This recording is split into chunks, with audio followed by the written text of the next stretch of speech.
evening, everybody. I'm Dr. Michael Lutz, and I'm the president of the MIU Men's Health Foundation.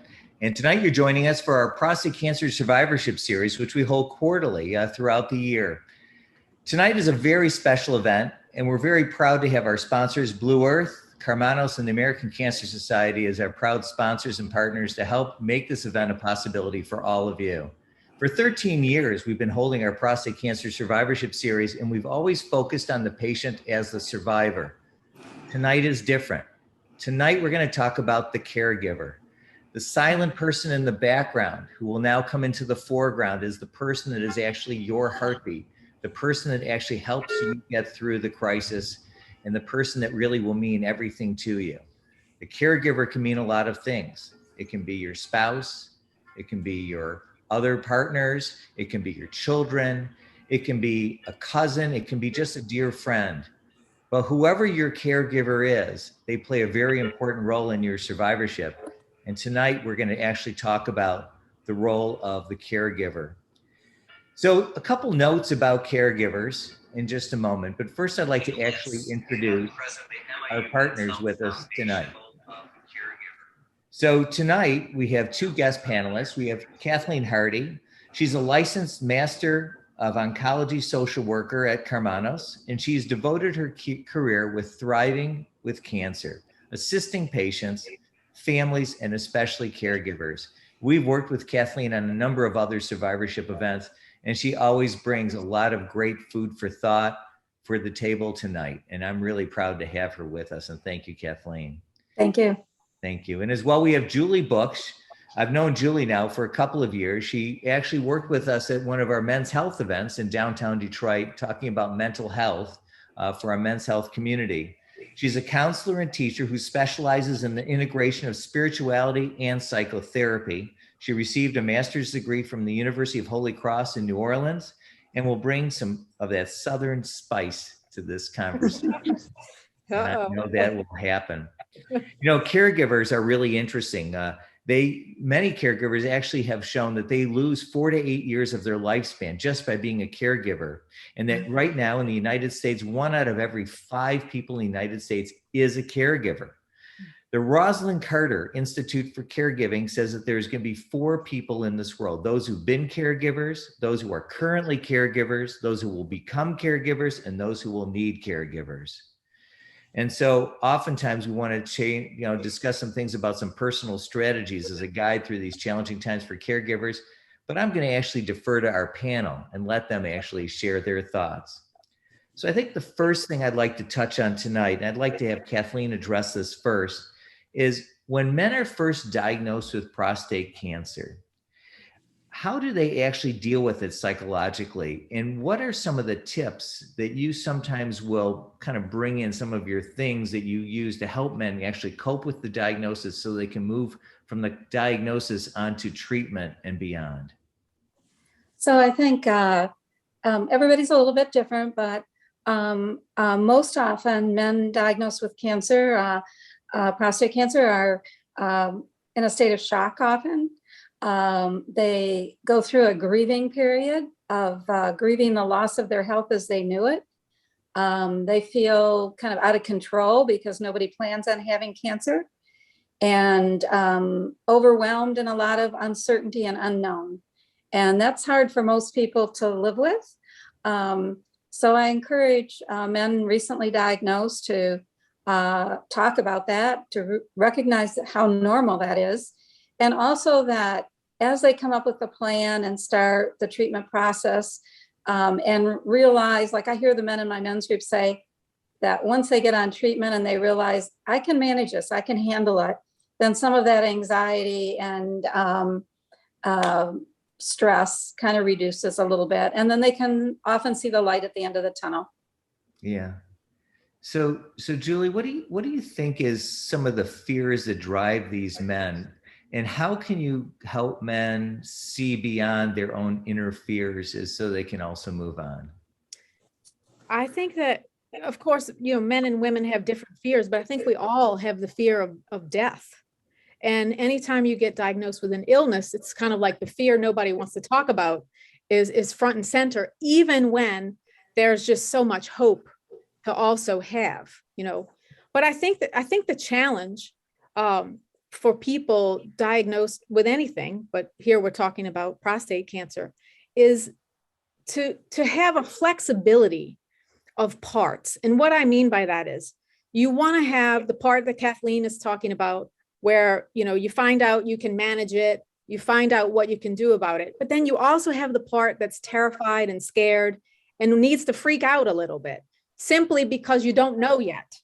And the key is to not get stuck in either one of those parts where I'm just, ignoring my fear because I just want to hold on to hope, but I have this really deep, profound feelings that need a place to land and need a witness and support around that.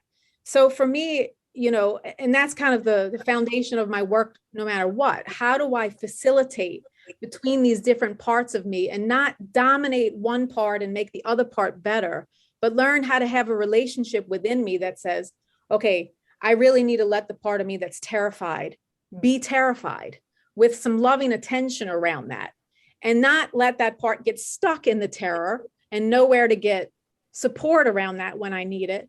And then I also need to have the part that's like, okay, I got this, we're going to do this, we're going to figure this out. And so how do we have some fluidity between those two parts? Yeah. Back in 2016, I was faced with a cancer diagnosis. And I remember when I went to the cancer surgeon and they started showing photographs of what my operation was going to look like. And all I know is my wife sat next to me and she noticed that I was truly a deer in the headlights. I didn't hear a word. They said, I just saw those photographs and freaked out.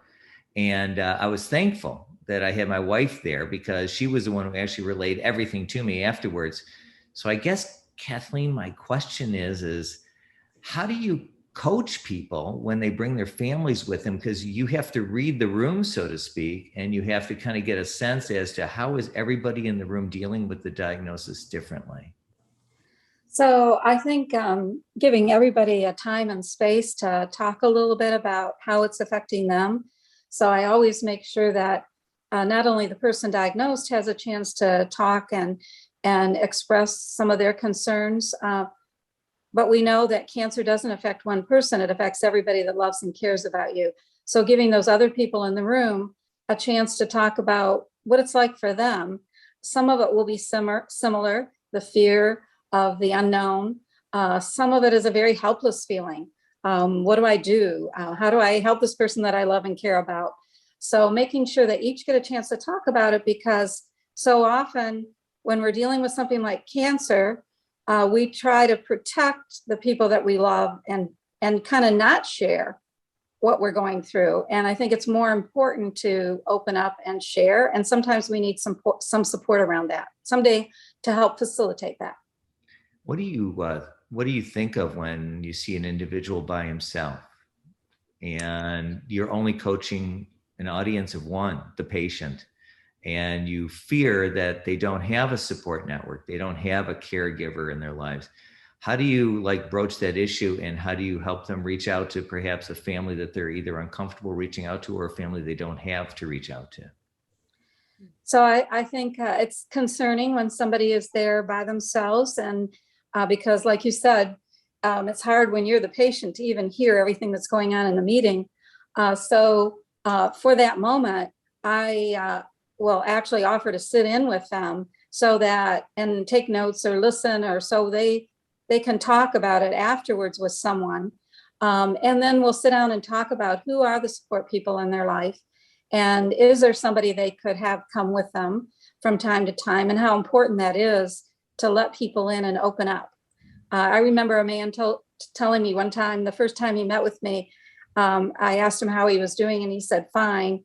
And he told our whole men's group, don't believe anybody who's just diagnosed with cancer and says they're fine, because they're not. So it's kind of giving them a comfort level with opening up, not only to their physician, to the medical staff, to me, but also then hopefully reaching out to somebody in their life to open up. And do you sometimes have to coach them on how to talk to their family members? Absolutely. To coach them as to how to open up and why it's important. On the other hand, how to let their family kind of open up, explain to them what their family might be going through that they don't understand. Because at the time when you're diagnosed, the focus is on you, you're thinking about you. So sometimes the man with the cancer might not realize what his family is going through. So opening that up for discussion, because some of the feelings are very similar. Some of them are a little bit different, but it's an emotional event for everybody. And letting everybody kind of share in that process a little bit is real important. And so I guess, Julie, that gets me to you and how you would counsel as a psychotherapist individuals as they're going through a serious tragedy, whether we talked before about whether it's a divorce or a death or an illness, a chronic illness or long-term illness, how they would, how you would counsel them through it, is also in a relationship to their family members and how they should have that discussion with their family members. Yeah, I think, while Kathleen was talking, all I keep thinking is men are taught to not be vulnerable, that it is somehow unmanly to show vulnerability, to show fear. And so I think it's an extra layer of difficulty to get many men into a space to even have a feeling about it, because so many men feel like they have to be in control and they have to appear in control. So I would do a lot of work around helping the person have a sense of safety and talking about vulnerability and what that means. Even the diagnosis of an illness for many people is vulnerable, right? In a world that teaches us to not show any vulnerability. Fortunately, we're seeing that start to change. We're seeing the power of vulnerability and that's real strength in that. And so I would do a lot of coaching and talking around what does it mean to be vulnerable? Have there been other times in your life when you've shown vulnerability? How did that work out? Who are other people in your life that you respect that show emotion and vulnerability in hard times? And just kind of working around that to start building into the conversation this teaching of it's okay to be vulnerable.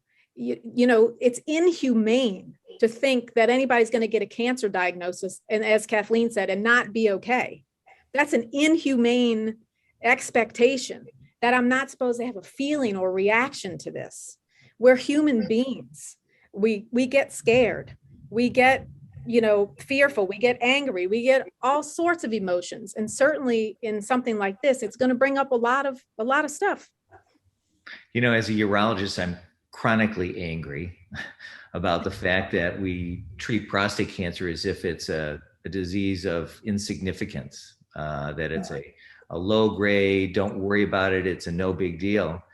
And yet we see people who suffer from not only the psychological ramifications of a cancer diagnosis with anxiety, depression, and on top of that, actually, are dealing with the treatment outcomes and the fear of some of the treatment outcomes and the unknown, the fear of the unknown, which is always the most frightening.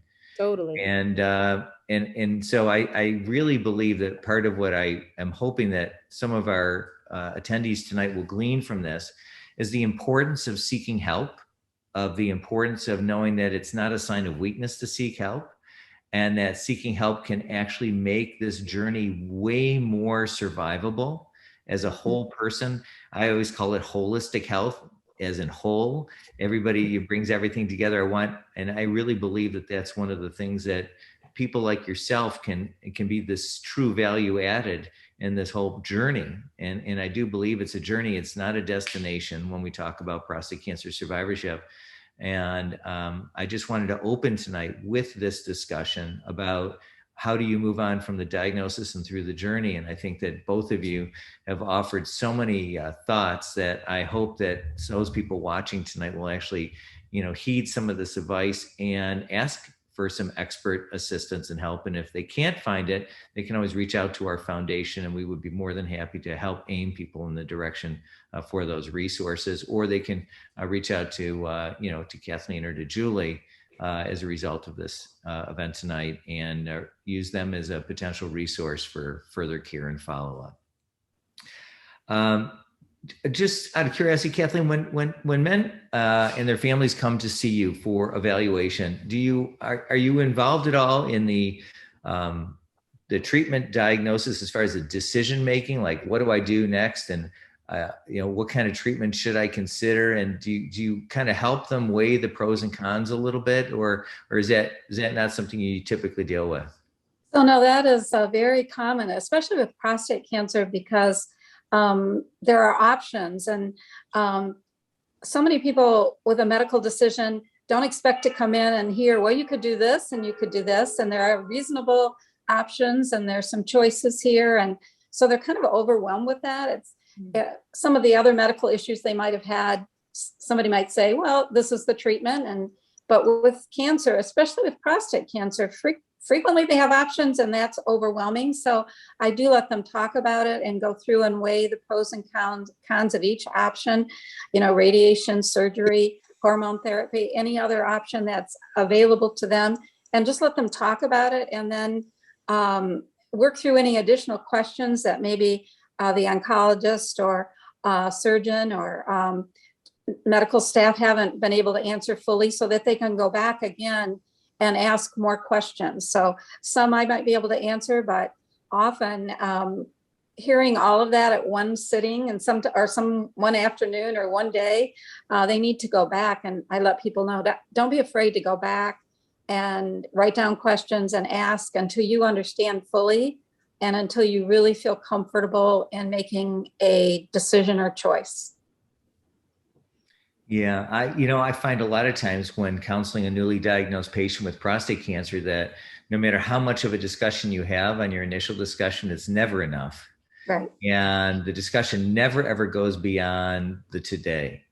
Mm-hmm. And I think that's one of the things that I think either a true men's health clinic or the adjunctive services of a psychological evaluation would be very beneficial to assess for the significant anxiety, depression they may be experiencing either in the pre-morbid or pre-diagnostic state or the post-diagnostic state, so that they can actually be monitored to make sure that they're actually on course through that journey of care and treatment, that they kind of stay on course on the same mental status is supported as their physical status, that holistic care. So Julie, what would be your recommendations to men? And we're just staying on this topic just a little bit longer. Just what would be your discussion with them to try and maintain their mental health through the diagnosis and treatment phase? Well, you already pointed to getting support in the form of some sort of professional therapy. But I would definitely be talking about making sure even you have a trusted friend to check in with. And I mean, for me, even in general, one of my favorite things to do for myself, because the world can just be overwhelming, much less when you're dealing with a cancer diagnosis. It's going to sound silly, but it's the simplest thing. I sit down with a piece of paper and I write the word, "How are you, Julie?" ? And I let myself answer that question honestly. And it's a way for me to have a space to tune into how am I feeling.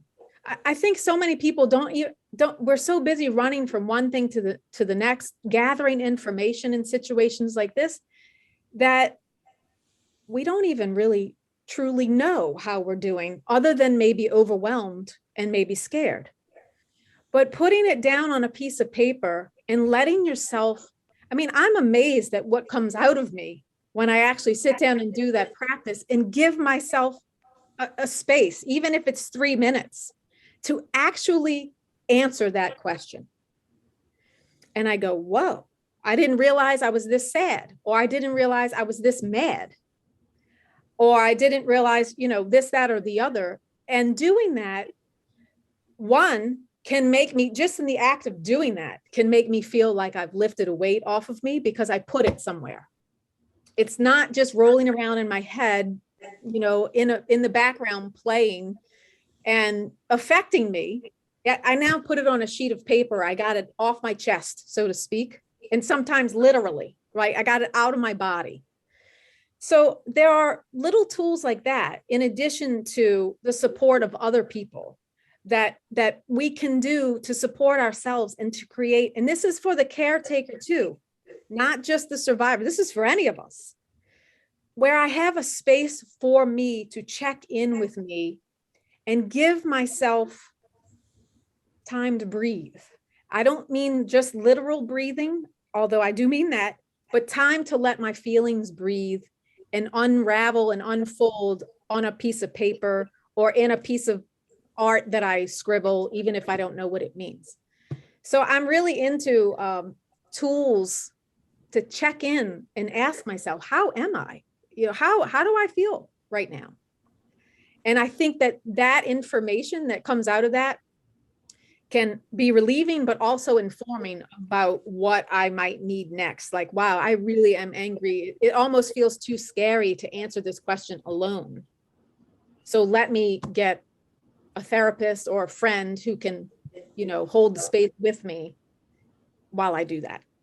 That's just one example. Well, I think it's great. Well, guys are rarely introspective. So sometimes they have the emotional depth of a rock. And so they don't really do well. So they really do need, as you were alluding to, is a toolkit, a sense of tools, the ability, you know, something that teaches them how they can kind of reach within. I sometimes think of when you fly in an airplane and they warn you, the flight attendants will say, you know, if we lose cabin pressure, the oxygen masks are going to fall down, and you put one on your face first. And I'm thinking, God, that's selfish. But what they're right about is it's self-ish. In other words, if you can't take care of yourself first, you're absolutely no help to anybody else. Right. And so this kind of is one of the important things. What I think you and Kathleen can address is the importance of, if men once diagnosed with prostate cancer, they have to be somewhat self-ish. They have to kind of make sure that they take care of themselves, whether they use the toolkit that you're referring to, assistance through the journey, but they need to kind of line up all of the services and things around them. If it's your best friend or you know, a spouse, you need to get those people around you lined up and really optimize everything around you so that that journey can absolutely be the best it can be. Can I add something? Sure. As you were talking about toolkits, one of my other favorites for me personally is to cry. That sometimes I just need to cry, even if I'm not 100%, you know, sometimes I'm crying about 100 things that I don't specifically know one thing. And when I'm done, I feel better. Not to mention that when I'm crying, I'm really in touch with how I'm feeling. There's no more guarding. Once I finally let my tears out, I'm in there. I'm with me. I'm in touch. And for me, both of these tools, the writing, "How are you, Julie?" ? And the crying are very spiritual to me. They put me in a space of presence. And that's going to mean different things to different people, but they get me to the real place. So I just wanted to add that, especially when you're talking about things like cancer diagnosis, that for me, tears are a release of tension and constriction in a situation where there's already enough of it. Yeah. So I just want, you said tool, and that, you know, triggered my little brain. So I just wanted to add that. Yeah, well, for a lot of guys, we get this disbelief because when you're diagnosed with prostate cancer, you typically don't believe it because you don't see it, you don't feel it. It's not like something you might have on your face or your skin where you go, yep, there it is. I see it. It needs to go away. Right. And so it's really, first you have to convince people that, yes, you have this diagnosis. And although you don't see it, feel it, or know it, it's there. And you have to walk them through the process of how we're going to take care of it as a team and what is the team that you need to put together. Yeah. So it's really helpful. A little bit about going into the caregiver now. There's a couple things about caregivers in general. There's the short-term and the long-term caregiving. And I'd like Kathleen to kind of like address that a little bit, the discussion between short-term caregiving and addressing that in long-term. And I think I'd like to hear a little bit about that first, and then we can move into some other topics. So I think on the short term, the caregiver is grieving right along with the person that's diagnosed.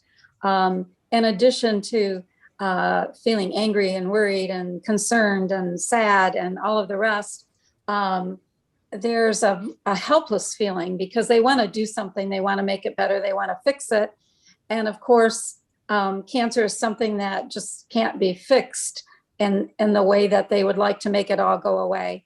So I think for the short term, acknowledging the helplessness for the caregiver, and then also the burden of, like, now they might have the roles that they had, but now they might have to take up the caregiver roles. So maybe driving, maybe working if the caregiver needs time off work, but they're still working.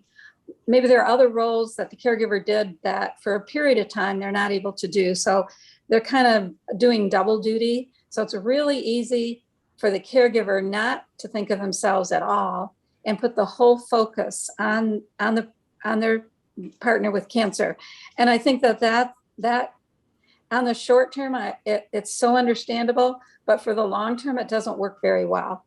So I encourage caregivers as quickly as possible to do the things they normally do to take care of themselves, whether it's walking or yoga or just going out with their friends, having other people to talk to, coming into a group and talking with other spouses or caregivers. Because I think sometimes the men with cancer say, I could never have gotten through this without my caregiver, my partner, my spouse, whoever that special person is. And yet, how do I get them to back off when I need them to back off? And I think what they really mean is sometimes the caregiver makes that person their whole life, and that's not good for the person diagnosed, and it's not good for the caregiver. So it's helping them get back to some sense of normalcy again. Each person kind of sharing and being vulnerable with each other, like Julie said, but also having time for yourself and seeking out support for yourself. So many times caregivers don't even realize that they need support as well as the person going through it, sometimes as much and sometimes even more. Yeah, do you have any opportunities for caregivers to speak with other caregivers? So we do. So we have a men's group for men with cancer, and that's great. A great opportunity for men to come in and talk with other men going through this. And boy, Julie talked about being vulnerable. The men are very vulnerable and open with their feelings, but also they have just this tremendous sense of humor. It's one of my favorite groups to do. But at the same time, we have the spouses get together or partners or special people in that person's life. So we do both. We have all kinds of programs, not just the support group for partners, spouses, and the support group for the men going through the cancer, but we have yoga and music therapy and meditation and spirituality and with cancer and all kinds of programs. A lot of them are over Zoom. In April, we're starting back up with a lot of them in person. Art therapy, journaling, like Julie talked about. So we have all these other programs that can help people just kind of de-stress, relax, breathe, like Julie said, and so that they're there for the long haul. Well, I think you might actually have to add in a group cry now, according to Julie. I think we're going to. That would be okay. I'm telling you, it's a spiritual practice. We'll just try it and see how everybody feels about it. That's all we can do, right? Yeah. So I guess, Julie, I'm going to ask you questions like, Kathleen was talking about the relationship between the patient and the caregiver and how it actually morphs into a different relationship that they may not have ever had before. Do you think that there's a value or a need to set up boundaries or a way to kind of like help morph that relationship into a more stable environment so that everybody has a kind of a comfort zone, because you want the patient to be comfortable, but you also want the caregiver to have comfort during this time as well. So how would you address the patient and the caregiver to make sure that they kind of like maintain a sense of harmony through this process? Yeah, I think it's very important. And Kathleen has already touched on, so I'm still digesting all the wonderful things she said. But yes, I think that, you know, that now this is a relational issue, right?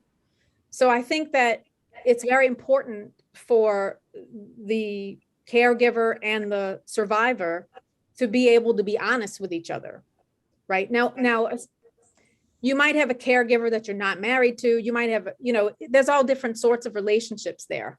But I think we need to be honest about the impact that we have on each other, and to be able to say, I know you mean well, but I'm feeling overwhelmed. To be able to set the boundary in different ways.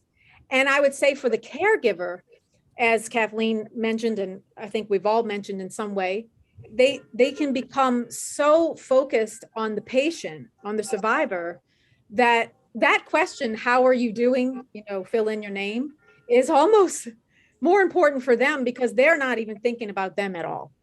So I think that if you are a caregiver and the survivor has said, hey, I'm feeling overwhelmed, I need you to back off, then that's a cue that I need to take this energy, because a lot of times I'm doing that.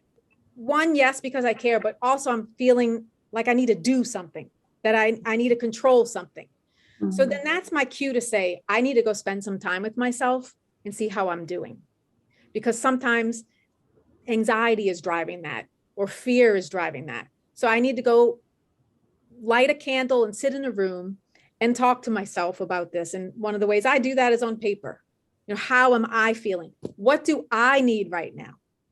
You know, and some people might say, well, I need this to be over. I need the person I'm caring for to be well and not have a diagnosis.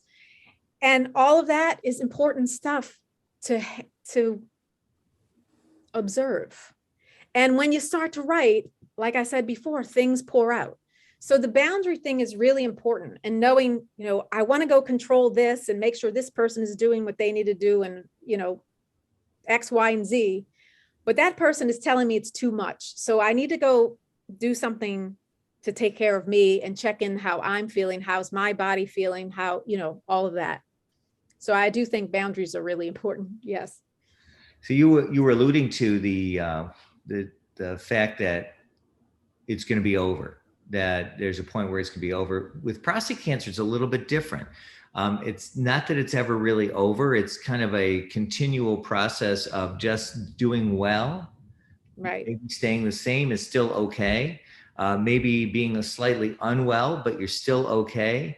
So how do you, almost in a sense, find a way to have men convince themselves or check in with themselves to say that, you know what, I'm not perfect, but I'm still well. Not necessarily comparing things to other bad things in your life, but appreciating what you've got, appreciating where you're at, and appreciating the moment, kind of like living in that moment and still able to move on. How do you convince that mindset to be stable? First I want to just say, when the person is feeling, I want this to be over, I'm not saying that it will be, but I think it's a natural response to want it to be, right? Sure.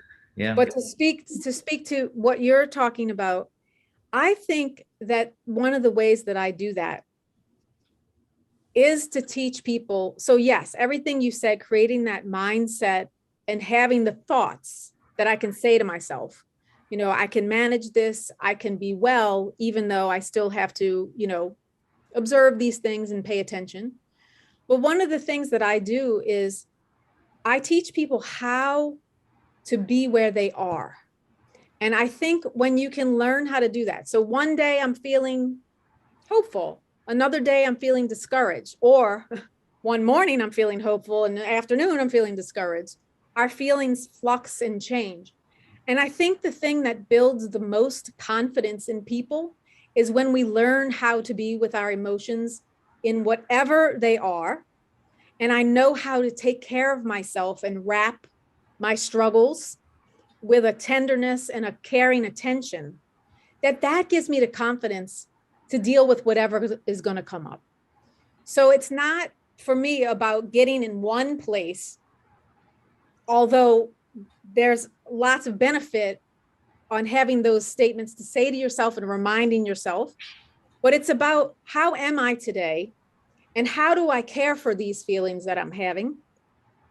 And how do I create a gentleness, if you will, around myself and what I'm experiencing? And I think that creates a lot of strength and confidence for whatever comes next. So let me ask you this. The expression compassion fatigue. Yeah. I mean, it's really serious. And I don't think it's ever really discussed. I think that a lot of times, as a caregiver, not me personally, but those who have been significant caregivers along the way and are right now or watching what we're doing right now, they may experience compassion fatigue.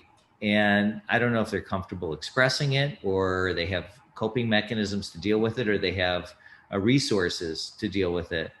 What would you recommend? What are your ways, besides just identifying that they're suffering from some compassion fatigue? How would you define it, and how would you move on from it?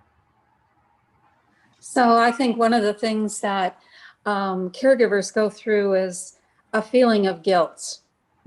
Guilt because somehow they should have prevented this, or somehow they should have protected the person that they love from going through this, or somehow they should have that magic answer or solution to make it all better, or to make it go away, or to fix it.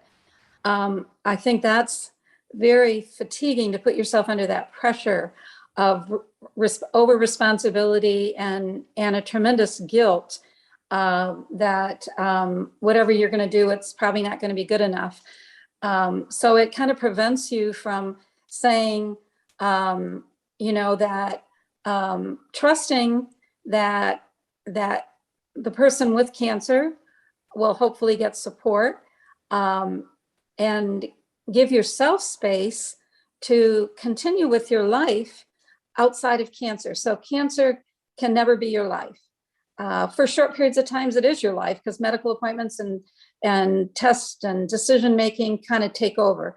But as soon as we can, to get to some level of a more normal routine where it's part of your life, but it's not your whole life, where you get back to doing some of the self-care things you normally would do, and let go of that guilt.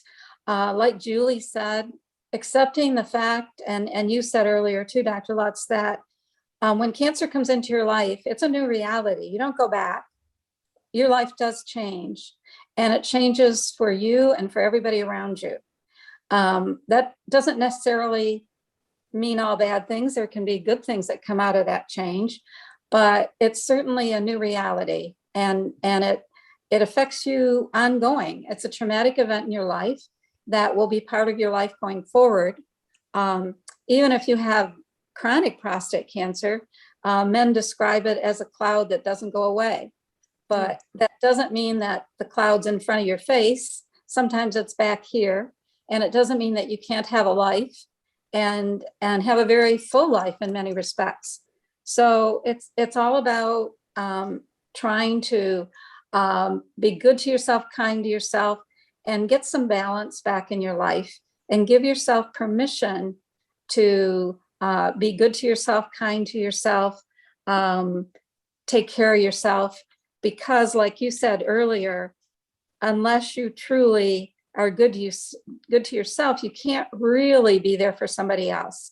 So from when my dad had prostate cancer and I was his caregiver, one night I said, I'm going to order pizza.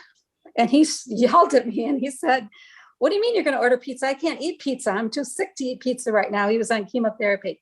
And I said, "Well, Dad, you're not the only one. And I have to eat pizza, but I'll fix whatever you want, but I have to eat pizza." And it was a real kind of clearing for us. We both laughed about it later. And he said, "Oh, of course, you have to do things for you, and you can't just be taking care of me and thinking of me. And I don't want you to do that anyway. I want you to have a full life too." And so it's kind of that working that out together as a couple and talking about it. Sometimes it's helpful to have another person, a therapist or somebody, a counselor, help us negotiate that so we can establish those boundaries, come to a level of acceptance, and still have as full a life as we can, no matter what the circumstance. So what was it like when he told you he had prostate cancer? And was he comfortable telling you the diagnosis, or was he really kind of hedgy on it and really uncomfortable? So he was actually pretty open because we have a lot of cancer in our family. So my sister had cancer at 38. And she was kind of the leader and kind of taught us all how to deal with it. So he was actually pretty open about it, but not necessarily at first open about all the emotions, the losses, some of his worries about incontinence, sexual functioning. He did open up about all of those things. It was harder for him to begin to open up with my mom about it. He was very worried about that. When they finally did, it was great. We had some great conversations together as a family about it. So it took a while for him to get really comfortable with it and talk more about it. He was a great role model because he talked openly and he cried, got angry, got frustrated. But he also had this tremendous sense of humor and tremendous love of life. And every step of the way, he found something. Like he got to a point, because he did have chronic cancer, he got to a point where he couldn't do all the physical things he used to do. And I said, so maybe you could sit in the chair and teach me how to do them. He liked to fix projects and do all these things outside. Which I knew how to do none of that. So actually he taught me all kinds of things during that period of time that I still know how to do today. And he had to change his role from doing it to teaching me how to do it. So it's kind of adjusting every step of the way of how can we find new purpose and meaning in our lives? Because purpose and meaning is really important, regardless of where we're at. Amen. I think that your personal story is what made you a better person in dealing with other people. And No question. I just, I'm listening to this, and we've never had this discussion before. And listening to this is such a valuable story because, when you live through it personally and you can learn from that and share it with other patients, it's such a value. And I really appreciate that. Thank you.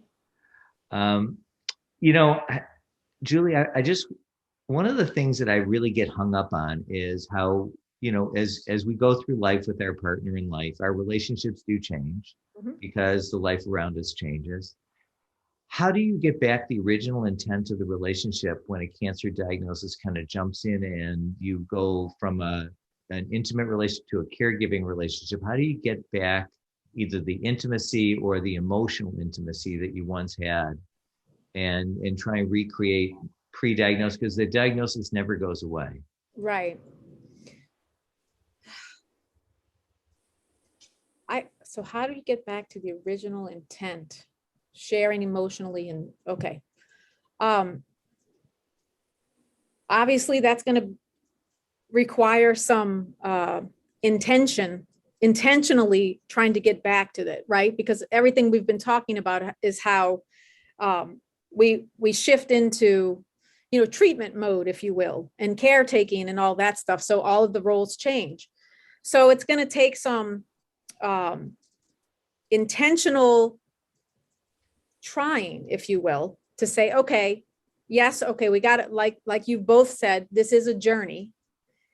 We have things to figure out. We have plans to decide on, treatment plans and all that. And hopefully once we find a groove, or even before that, we can have moments where we check in with each other. How are we doing? As Kathleen beautifully described with her and her father, how else can we do things? Like he went from doing to teaching, but in a way he was still doing things he liked. He was just had a different role in it. So similar things like that. How can we get creative about things maybe we used to do and we can't do anymore, but let's create a new way. And it might take, the first time you try something, you might be like, but you try something else. And I also love what Kathleen said, a couple of things about how he experienced the full range of emotions. And he shared that. And that's so important. And that he had that sense of humor that she talked about earlier in the men's group, because a sense of humor is a beautiful way to draw a boundary with this thing taking over our lives and being what our whole lives become about. And humor is a great way to draw a boundary. So I think that it takes some intent. I mean, it sounds funny to say, because you're asking me, how do we get back to the original intent of the relationship? And it takes intentional trying of in with each other and letting each other talk about how we're feeling without feeling like we need to fix it, but having a space to share. And what can we do that we used to enjoy doing together? How can we change that so that we still have the connection, right? That we don't lose the connection, even though now the connection might look different than it used to, which is going to happen in any relationship anyway. But this adds an extra maybe challenge to get around, and extra details that are involved, of course. Yeah, I sometimes think of caring without smothering. That's what I think of in my head a lot. Yeah. And I know Kathleen's laughing because it's one of those things that, you know, when the dynamics change and you go from caring from one another, now the other person's caring for you, it's hard to go from caring to not go to smothering. And it's hard to, and sometimes you don't even know that you are. Right. And so I'm just kind of curious from Kathleen's perspective, how do you dodge that bullet? How do you dodge the bullet of not being the smothering person? I think I was working with a couple the other day, and I asked, it was actually the woman that had cancer, and I asked the husband if he thought he might be a little bit of a helicopter husband, like they have helicopter parents, and he laughed and he said, "Oh my gosh, that's exactly what I'm doing." So I think that the thing to remember is that actual caregiving, a lot of people can do caregiving. So nurses do caregiving, physicians do caregiving. There are a lot of things that physically need to do. We had a caregiver come in and help with my dad at times. But you as the loved one, the family, the friend, nobody can do what you can do. And that is the little intimacies that you would normally do. I remember one night, my father said, I was doing all this caregiving for my dad, and I thought I was wonderful. And then one night my brother came over and he spent the night watching some sport event with my dad. And the next day, my dad, with tears in his eyes, said, "Oh, your brother came and he just sat here and watched this game with me all night. And then he fell asleep in the chair." And and I realized right then that that meant even more to my dad, the time that they spent together doing something normal, watching and laughing at a game, and then my brother falling asleep and just spending the whole night with him. And so I thought I had to remember that, never to forget, even though there were physical things I needed to do to help my dad, that it's those loving things, whether it's a hug or a kiss or a touch or a kind word or an appreciation of what they mean to you or what they're still doing for you in your life, that's so important. Mm-hmm. So that's so much more important than physical caregiving. Anybody can do that. We do it. It's important. But the other things, we can't let them go, because that's what life and joy is all about. No, that's beautiful. It is. And the one thing for sure is caregivers need to take care of themselves. Yeah. And I think, if there's anything that I want people to learn from this event tonight is that they should take care of themselves as well and not neglect their health care, their mental health, their physical health, and of course their emotional health. And laughter is one of those parts of emotional health. So you have to find a way to keep the humor in your life one way or another. I can tell you that when I look at the patients that I've taken care of over the last 36 years, the ones who have aged the best are the ones who've maintained their sense of humor. Whether it's someone I'm watching for a long-term prostate cancer management or just for long-term urologic care, those people who still can either laugh at themselves or be able to laugh at others as they laugh at themselves are the ones who seem to do the best, and they seem to have the best relationships with their spouses or friends or children as well as a result of the humor that they share with others. And it's really been fantastic that they do that. So we're really going to be wrapping up in a few minutes, and I just wanted to know, if Kathleen, if you wanted to have a last few thoughts that you wanted to share with those that are watching, whether it be for support network opportunities or things that they can do to reach out if they need resources to reach out? So I'm going to just speak to the caregiver and say how important it is that every day that you think about doing something for yourself, a walk. Right now, we're giving all of our caregivers at our center massages for the next 2 months. They can go and get a complimentary massage if that's something you enjoy. Doing something fun, like you said, doing something you're passionate about as a caregiver. Don't forget your hobbies and interests. And I know caregiving can be overwhelming, and it can be overwhelming taking people to appointments, and you're worried and you're stressed out. But just remember what you used to enjoy and take pleasure in, and add some new things that you might never have thought about it. We have a wonderful music therapy group over Zoom, and we have a lot of caregivers in all of our programs, and they're welcome to there are only a few things, like we'll have a cancer group that just is for patients, but almost all of our other programs are open for caregivers. And you don't have to be with Carmenis. You can be any caregiver in the community that's taking care of a cancer patient in your family. I really believe that as caregivers, we need to support each other, be there for each other, acknowledge our own needs, like Julie said, ask ourselves, how am I doing? And give ourselves permission to develop our own army of support. The patient does have a lot of support, but sometimes nobody says to the caregiver, how are you doing? And the caregiver doesn't say to themselves, how am I doing? Like Julie said, that's really important. So. And Julie, do you have a few final thoughts that you'd like to share? I do. I kind of wanted to circle back to the compassion fatigue for a second, because one of the things, and Kathleen again mentioned it when she's talked about her dad going through all the different emotions, but for caregivers, when we get compassion fatigue, sometimes we're also angry, like we're fed up. Fatigue, I'm tired, and maybe I need to rest. Maybe I need to take a nap or soak in a bath or something. But also I might be angry. I might be tired of it, like I'm fed up. And I think it's important to have a space to allow yourself to be angry. And here's where doing it on paper, and if y'all have seen me do it, you would also have humor, because it's downright hilarious, because I physically act out my anger alone. And after I laugh hysterically. So it's kind of a win-win. But I think important for the fatigue part is it's so hard for people to allow themselves to be angry, because I think that somehow they think that it's wrong to be angry, or that being angry means that they're not grateful for, all sorts of different things. And I just think, anger is a powerful force, and it can take you to your strength.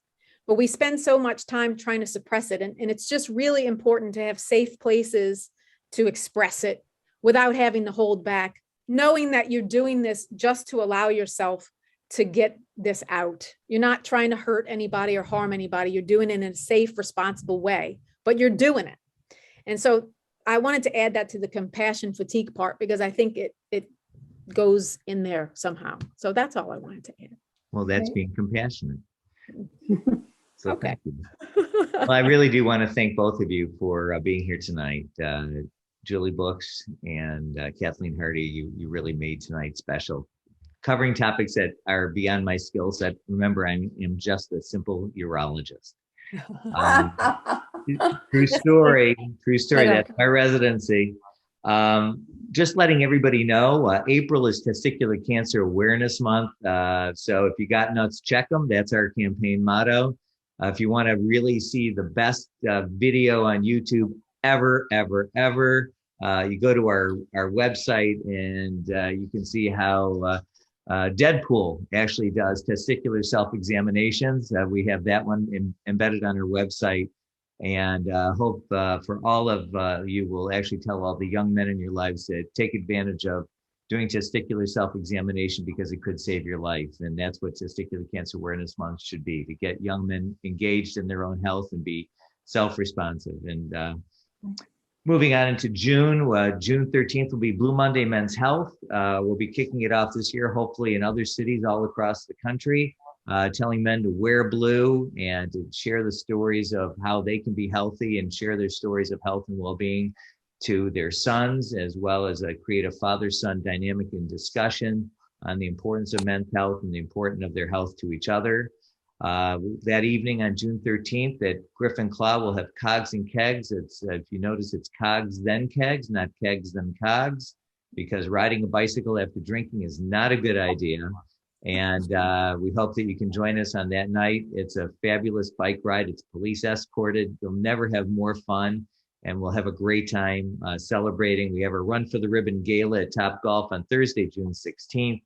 Where we can just have a night celebrating prostate cancer survivorship and sharing stories and being together. And finally, our favorite event of the year will be our Run for the Ribbon on Sunday, June 19th on Father's Day, where we do it for Dad and all for the men in our lives, where we celebrate prostate cancer survivorship and the stories and for all of our caregivers. And if it wasn't for all of you, we wouldn't have what we need tonight without you caregivers doing what you do for the men in your lives. And so we just want to say thank you from the bottom of our hearts, and thank you for joining us tonight, and be well, and hopefully see you throughout the year.